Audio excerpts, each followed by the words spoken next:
You're about to play an unfinished level from The Last of Us Part 2.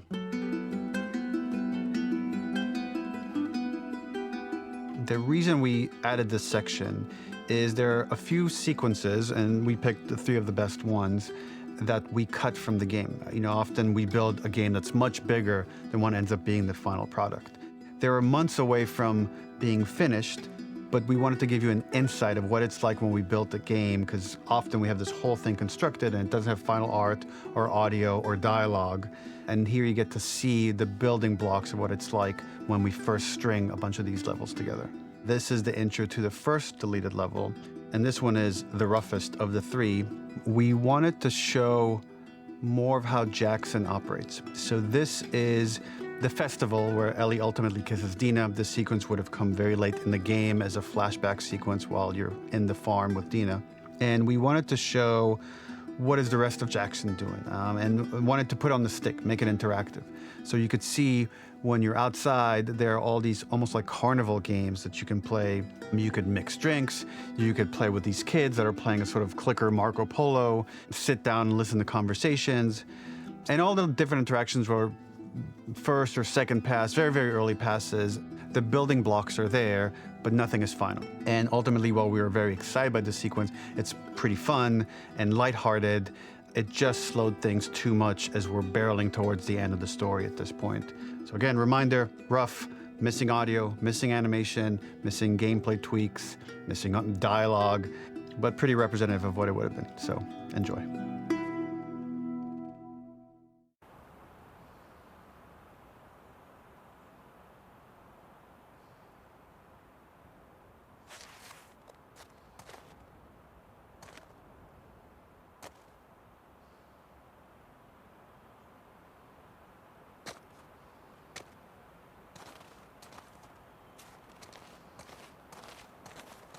Originally, this level was going to transition us to farm.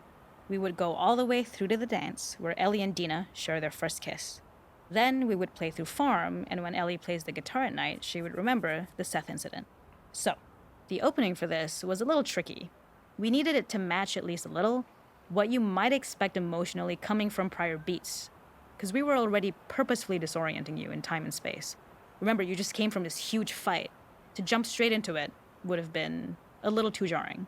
After some back and forth, we rooted it in Ellie's nerves, calling back to her hands shaking in the theater. But this time, for a much more innocuous reason we'll find out later. She's nervous because she has a crush on Dina, who is the only reason why she's here at the dance.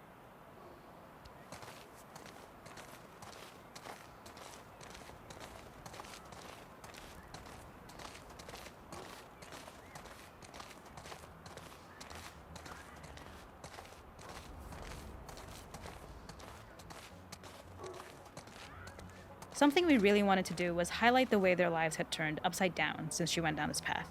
We had this idea of recontextualizing all of our usual gameplay mechanics that were designed for really violent ends. The workbench, door bashes, throwable weapons, and even the infected, which is my personal favorite. Peppered throughout the level are moments of levity or shared history, all the while seeing how happy and mundane they all were before her huge revenge odyssey.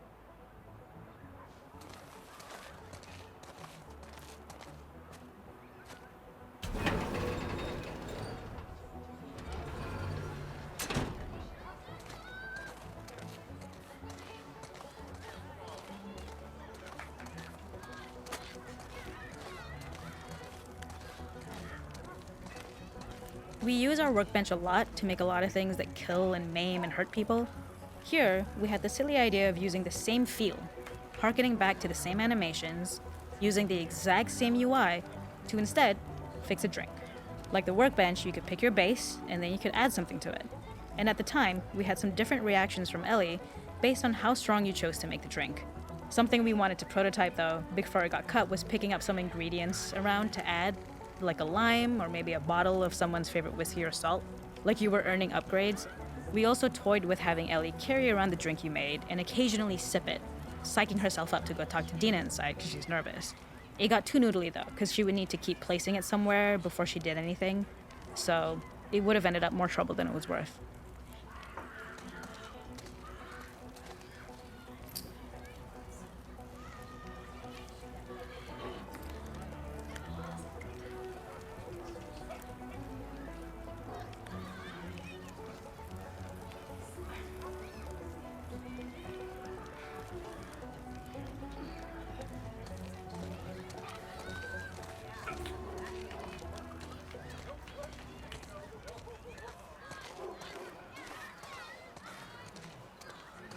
It is not a festival without one of these throwing games.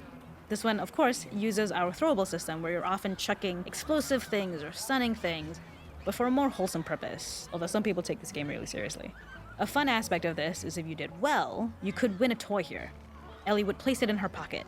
If you had done this, you'd find the toy with JJ, the baby, later back at the farm. When we cut this, the toy made it through anyway because it was so cute. It is the same one you see on the tractor at the farm. Ollie the elephant.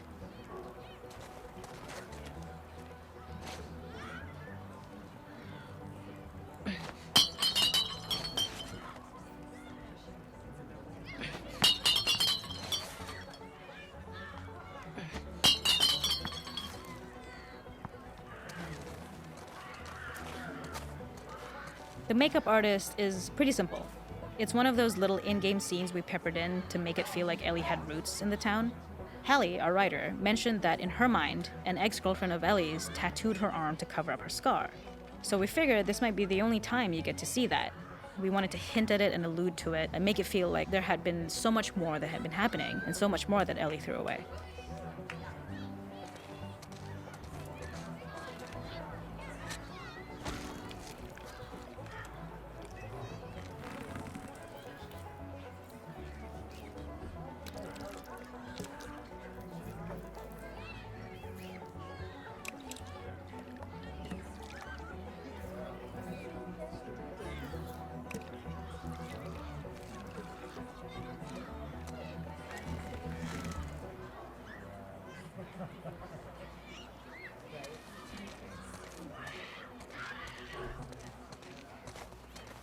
This is one of my favorite sections because I think that it achieves both the slice of life aspect of Jackson while also being a stark reminder of how dark the world that they live in really is.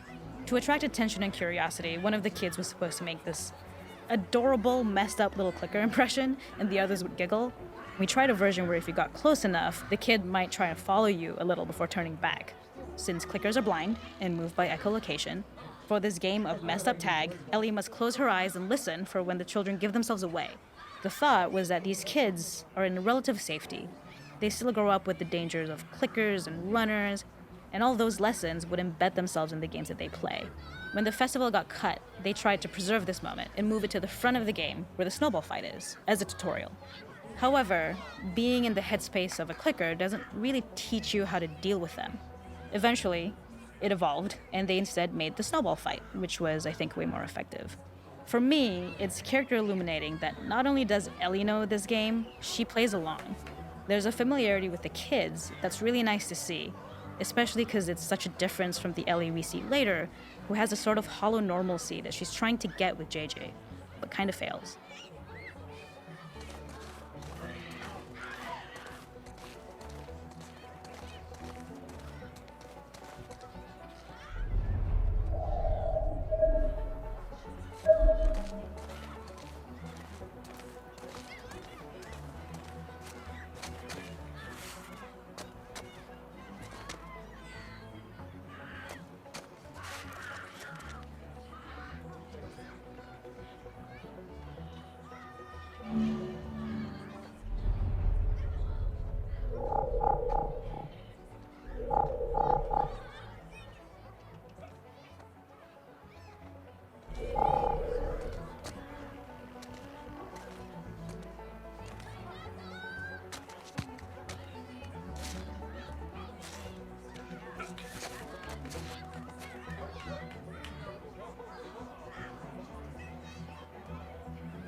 There's a hidden spot at the back that was just a bit of fun. It was highlighting Jackson's normalcy with something we would find in a real world. In the back, you would find teenagers finding some alone time with each other in a dark corner of a party. It was rewarding the player for peeking into a hidden corner, but ultimately redirecting them back to the festival. We also had versions of them smoking weed here, despite Maria's consternation, probably having gotten it from Eugene.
In this second deleted level, which is an extended sequence of the sewers in Seattle, this comes on the heels of where Ellie goes into a building and she survives an attack by stalkers and gets thrown out of the window and gets swept away by the current. And then we cut this section that used to be there in the final game. Now you will get to play it. So this was a way to get a bit more interesting puzzles, interesting traversal, figure out how Ellie can navigate the sewers with the fighting current. Ultimately, with a lot of these levels and these sequences, the reason why we cut them were for pacing purposes. But here it is for you in this very kind of raw form that part of it will feel finished, parts of it will feel like assets are missing as far as audio, animation won't be final. But it's a glimpse into what a game looks like when it's months away from finishing. Enjoy.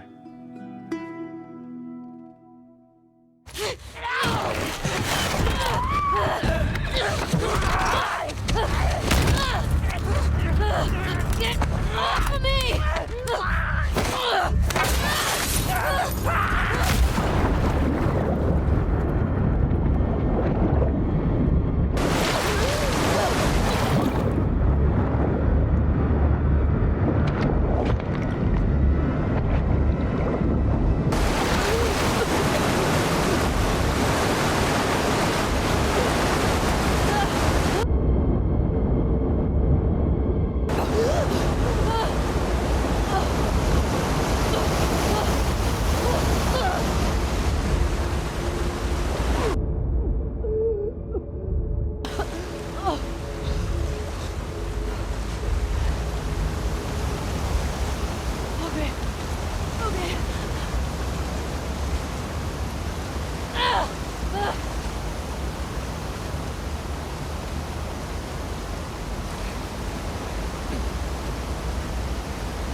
Seattle.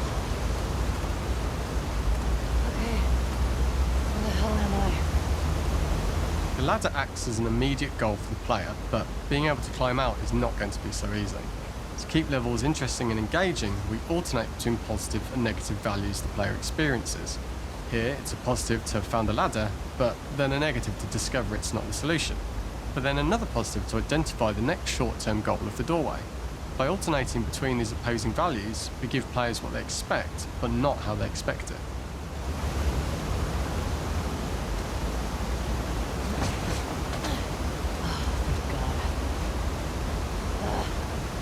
Fucking kidding me.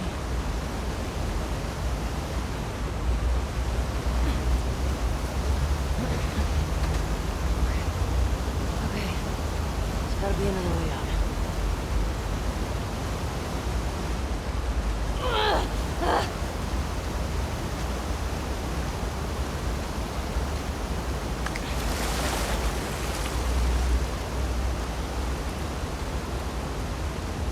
This level, internally known as Find Nora, was quite long in duration as we had to make Ellie traverse a far distance to the opposite side of downtown Seattle. The sewer section was originally longer than what we released the game with, approximately 10 minutes more. This was one of the few areas of the game that used water flow as part of a traversal puzzle. The player has to go upstream to use the current to get to the platform to reach the other side. We mostly cut this mechanic game-wide, however it remained in essence in the section swimming to the aquarium as Ellie, when you were avoiding the waves.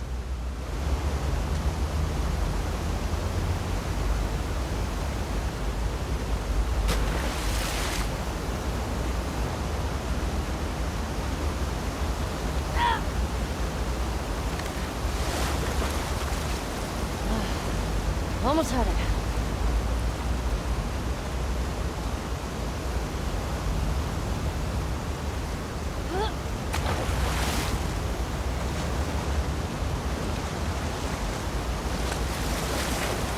Try going farther up.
When players reach the doorway and enter into the room, they are faced with a dead end.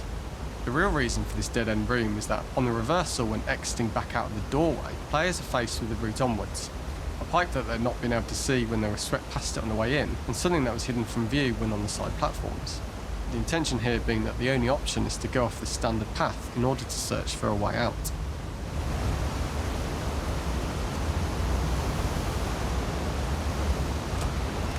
What have we got here?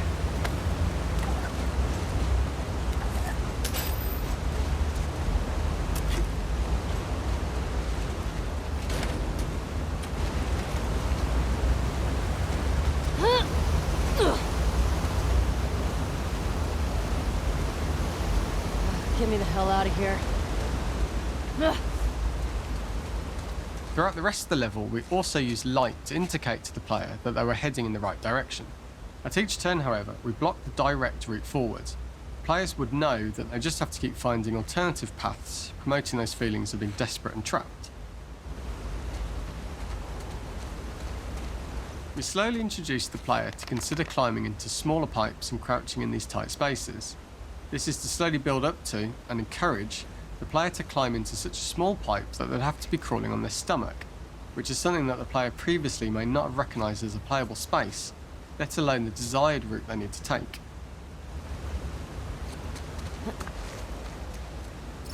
Up and out. Just keep We going up added and a out. tiny space just to reward the player's exploration with a pickup item, and we made sure it was something that made sense that you'd find in this area. A canister and all the garbage that had been washed into the sewers from the surface.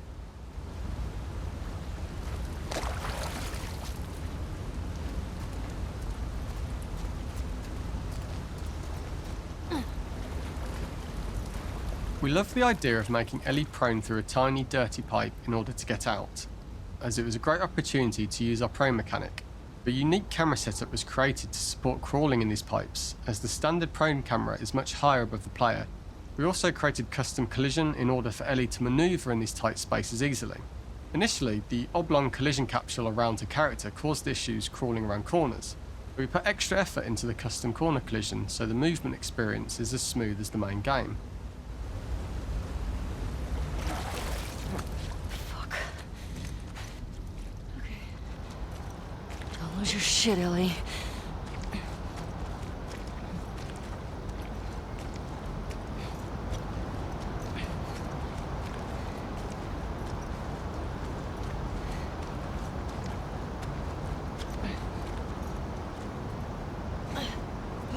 In order for the player to feel cramped, claustrophobic and desperate, we'd been enforcing the traversal mechanics that allow for a tight environment which promote these feelings. We introduced the use of the squeeze through so that we can keep the player feeling enclosed and tight, but without repeating the same geometry. Here we change from low ceilings with wider walls to high ceilings and tight walls to change up the spatial pacing and keep the level from repeating itself.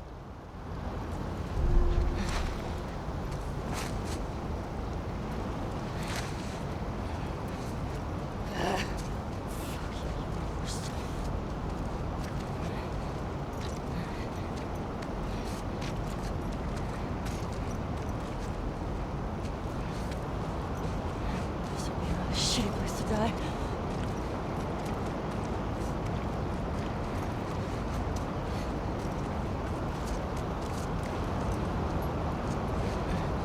Originally, we had the waterline much higher here, so players had to swim through this tight tunnel. However, from watching user test feedback, it was occasionally causing people to discount the route entirely and turn back on themselves. So to avoid any risk of this happening in the final game, we present a lower water level so the tunnel is easy to see and commit to using. Although this isn't as impactful without the prone swim, it's the better decision as it means a smoother experience for the player with no backtracking frustration. As we surface from the water and over the crest of the slope, we reveal what is further in this tunnel. a clicker that has sprouted and the fungus has grown on the sides of the pipe. It was great to see people who user tested this area becoming increasingly worried as we forced the player to squeeze past the fungus and inches away from the clicker's face, all the time not being sure whether the clicker might be alive or attack them. Although we aren't as cruel as to force a clicker attack in such close proximity, we do have a payoff for this moment. This clicker momentarily turned into Joel to show Ellie's PTSD from what happened to Joel at the start of the game. Ultimately, we decided to save this moment for the farm level, as it was more impactful there because it could become the centrepiece of that experience. Whereas in the sewers, we weren't able to make it as much of a narrative point and give it the breathing room and reaction time that it deserves, given the tight space.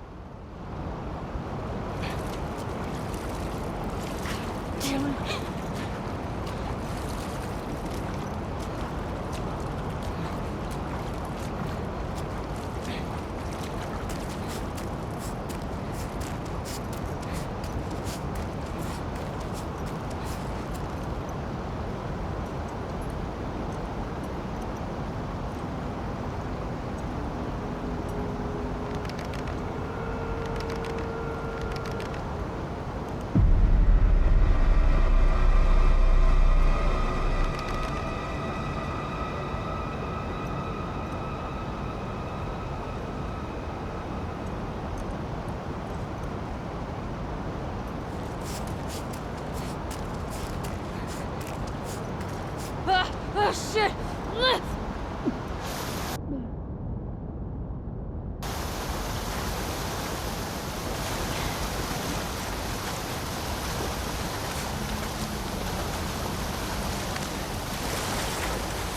For the final section, we eventually opened you out into a wider area as you traverse through such tight spaces leading up to this, so changing the environmental pacing makes it begin to feel like we're coming to the end of Ellie's ordeal. An earlier iteration used the current that we'd shown at the start for a slightly tougher traversal puzzle to conclude the sewers. The ladder was clearly visible from most of the area, but the player was faced with a fast-flowing torrent of water they couldn't cross. If the player attempted to jump into the water, they were not able to swim across the ladder due to the water's speed, but instead they had to traverse the pipe running along the top of the space in order to get across the water.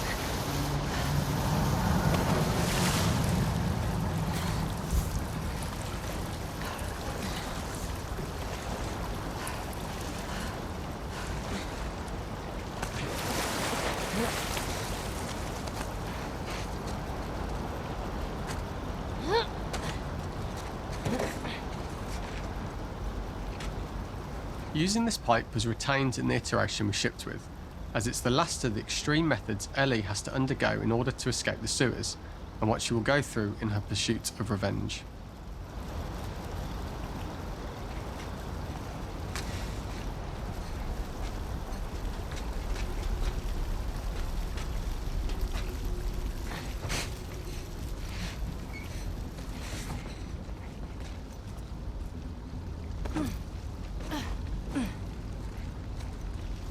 The last ladder climb is quite lengthy, and although we could have trimmed it down to a shorter climb, we liked how this last segment of the journey built anticipation for whether there was success at the top or not after all you've been through. Ultimately, the ladder exits out into the subway station, which is how it connects in the final game. Ellie then has to find her way to the hospital from here, crossing paths with the scars for the first time.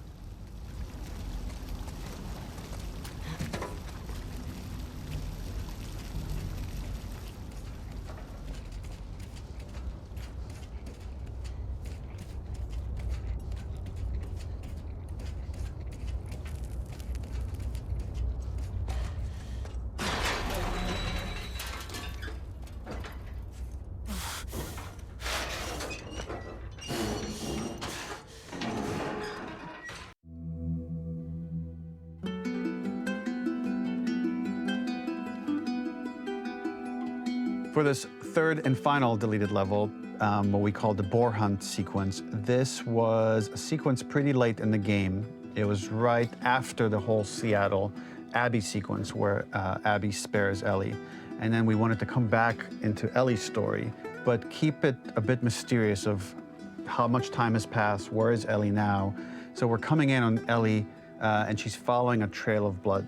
And we wanted to mirror, in a way, the deer hunt sequence from the first game, but this time do it with a boar. And there's something with Ellie that now she can't let go of this violence. She's pursuing it, even against this innocent animal. This was another opportunity to show how the violence that Ellie has experienced, the violence that she witnessed being afflicted onto Joel, is still sticking with her, and she's still experiencing these PTSD moments. This was a sequence that was pretty far along and was cut pretty late in production. Parts of it are still really rough, but the gameplay, the building blocks were all there. I think you'll have fun to see, like, again, a rough, unfinished sequence that you can play. You can see all the way to the end, and including a cinematic that we end up cutting. And the remnants of the sequence ended up being mentioned in Ellie's journal. So this part of the story that we developed still made its way into the game as kind of optional stuff that you could read about, but here you get to experience it. So as a reminder, this is pretty rough, months away from being finished, but you get to see it now.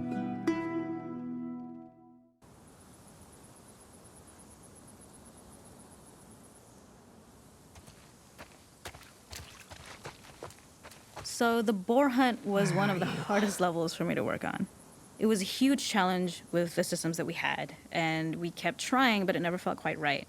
Originally, the level happened after the Jackson Festival, which also got cut, but before Farm. Once the festival got cut, it became the prologue to Farm.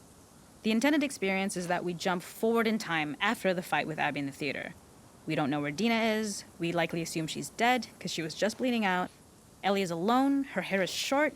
So maybe this is the future or the present. And she's hunting. Hunting who? Abby still?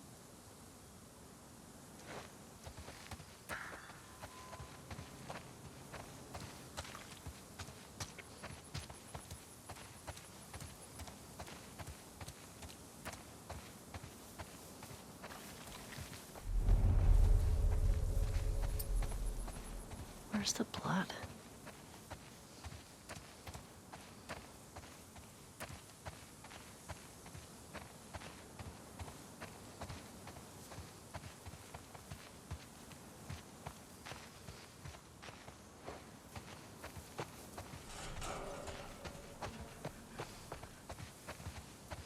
How'd I lose it?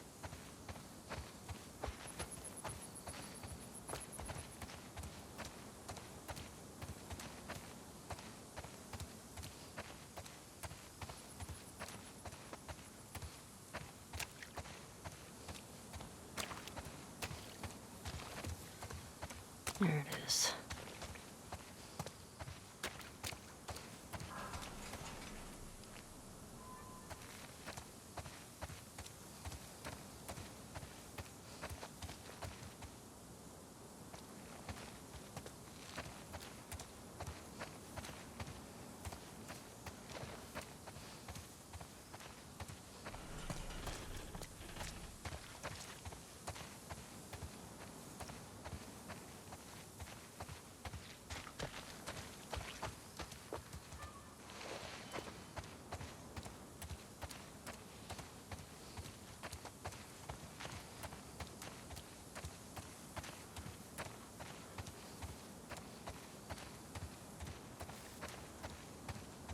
In early iterations of the fight, it was more arena-like. The player slowly whittles down the boar's health. Ellie gets more visceral and more vicious. We get a little worried about her. As the boar gets weaker, more panicked, more feral, and we start feeling sympathetic to the boar was the hope. In all of these iterations, especially of these wider areas, it required custom AI and scripting to make sure it continued to feel organic as an animal, but we really needed it to do specific stuff. It needed to be able to close distances really, really quickly. It needed to charge to attack, but we wanted the feeling of hunting, so we needed to track it down from afar. And we also needed to discourage the player from attacking the boar when it's that close, or it would kind of turn into this melee kerfuffle. How do we do this in our world while keeping the boar believable?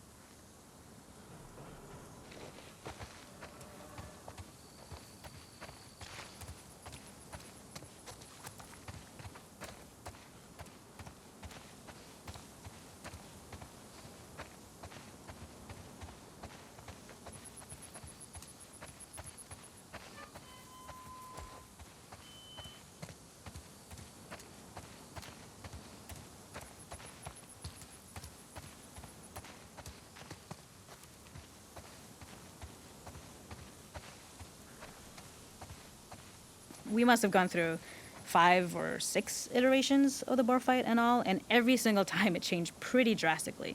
We split it into clear phases, where one was like all long range. We tried another where you're getting close and you get the jump on it quite literally. You're jumping off of a rock to attack it. And then finally, we tried a bunch where you almost sort of go around a bunch of trailers and try and wrestle it. We uncovered after some time that taking down a boar over several phases felt very laborious and a little dramatic. It was comically long, it felt too boss-like, a little too gamey. We decided to cut the first few phases, and we opted for a cold open after the boar had already been hurt off-screen. So that allowed us to focus on feeling like we're closing in on prey and to introduce the boar when it was at its most dangerous. Already hurt, already feral, much too close for comfort. And so the thinking was it would bring us more into Ellie's mindset. Is this really hunting for food, or is she hunting for some other reason?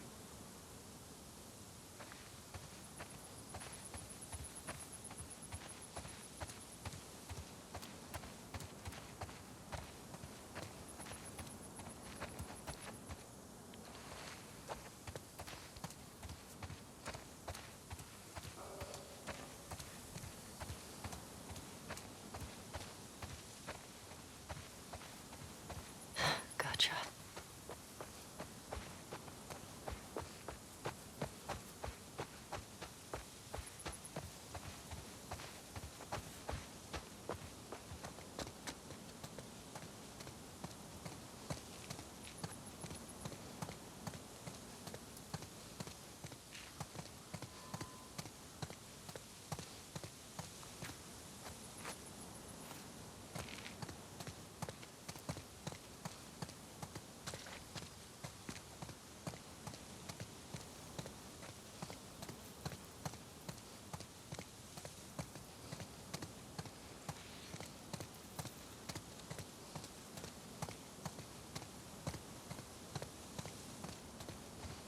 How the hell do I get in there?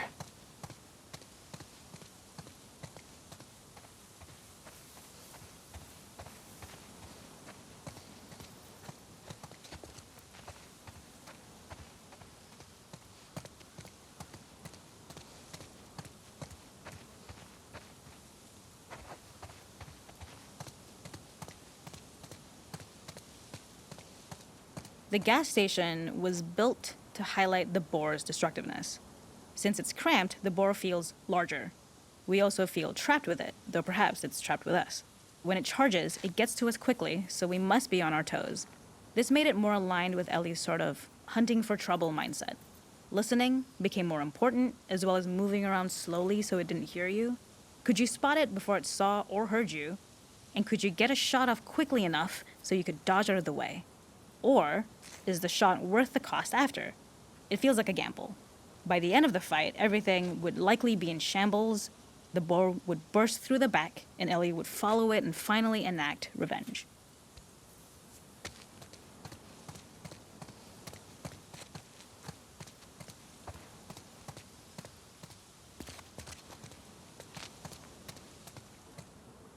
Okay.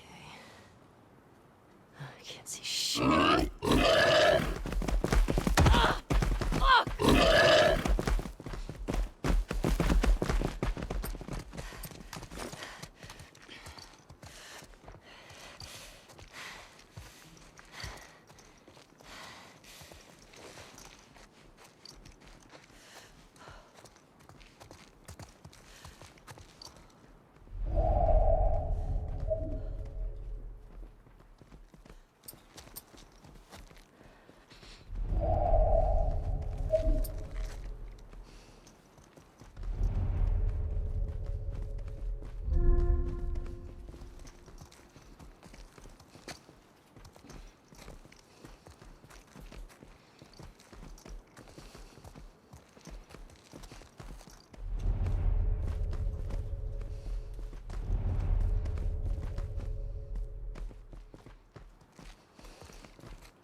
Nowhere to run.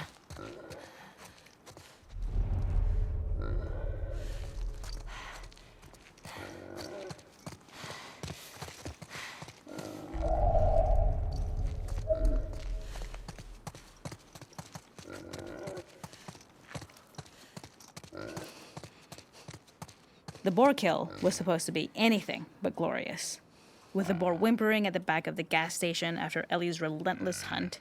After this, hearing the drone that we kind of come to associate with Ellie's trauma, we would hard cut to the stream where she's washing her hands and holding rabbits that she hunted, about to return to Dina, and there would be no mention of the boar.